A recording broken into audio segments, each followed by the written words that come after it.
नमस्कार, मैं हूँ शालिनी और आप देख रहे हैं खाकी बढ़ती न्यूज। आइए बढ़ते हैं आज की बड़ी खबर की ओर। बीएमसी चुनाव से पहले महाराष्ट्र की सियासत एक बार फिर गर्मा गई। उद्धव ठाकरे के नेतृत्व वाली शिवसेना को बड़ा झटका लगा है, जब पार्टी के 25 पुराने और वफादार नेताओं ने डिप्टी सीएम एकनाथ शिंदे की मौजूदगी में शिंदे गुट का दामन थाम लिया। इन नेताओं का शिवसेना से रिश्ता बाला साहेब ठाकरे के समय से रहा है और ये सभी मुंबई के परेल और भोईवाड़ा जैसे प्रभावशाली इलाकों से आते हैं। पार्टी छोड़ने वाले प्रमुख नेताओं में विश्वनाथ बुआ खड्डे, विजय कलगुटकर और काशीताई कोहली जैसे दिग्गज शामिल हैं। इन नेताओं का पार्टी में खासा प्रभाव रहा है और वे कई वर्षों से जमीनी स्तर पर काम कर रहे थे। सभी ने एकनाथ शिंदे के सामने शिंदे गुट की शिवसेना में शामिल होकर यह संदेश दिया है कि बीएमसी चुनाव में उद्धव ठाकरे के लिए ये राह आसान नहीं होगी। मुंबई महानगर पालिका पर शिवसेना पर दशकों से कब्जा कर रहा है, लेकिन पार्टी के बंटवारे के बाद ये पहला मौका होगा जब शिवसेना यूबीटी और शिंदे गुट के आमने सामने होंगे।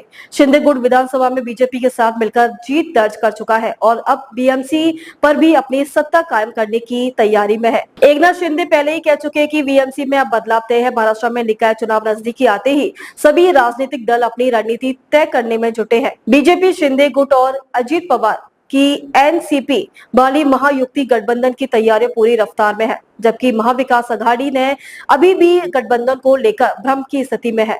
कांग्रेस, एनसीपी और शिवसेना यूबीटी के बीच तालमेल को लेकर कोई स्पष्टता नहीं दिख रही है।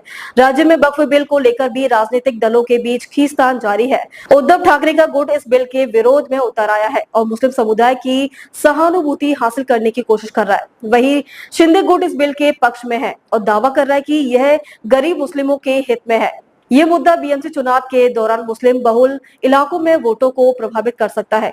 बीएमसी पर कब्जा सिर्फ सत्ता ही नहीं बल्कि मुंबई की नाक कही जाने वाली इस संस्था पर नियंत्रण की लड़ाई है। बीएमसी का बजट कई छोटे राज्यों से भी बड़ा होता है। ऐसे में इनमें जीत वाले दल को बड़ी राजनीतिक ताकत मिलती है। शिवसेना यूबीटी के लिए ये चुनाव प्रतिष्ठित की लड़ाई है। वही शिंदे गुट इसे अपने नेतृत्व को स्थापित करने का सबसे बड़ा मौका मान रही है।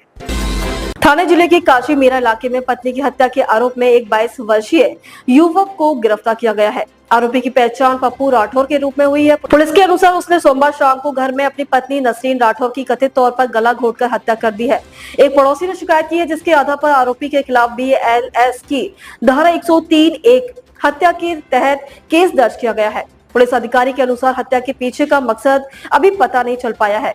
इस संबंध में पुलिस ने बताया कि पहले एडीआर का मामला दर्ज किया गया था, बाद में मेडिकल रिपोर्ट आने के बाद हत्या का मामला दर्ज किया गया। पति को महिला के चरित्र पर शक होने के कारण उसकी हत्या की और आत्महत्या किया, ऐसा कहकर पुलिस को गुमराह किया गया। पुलिस ने हत्या का मामला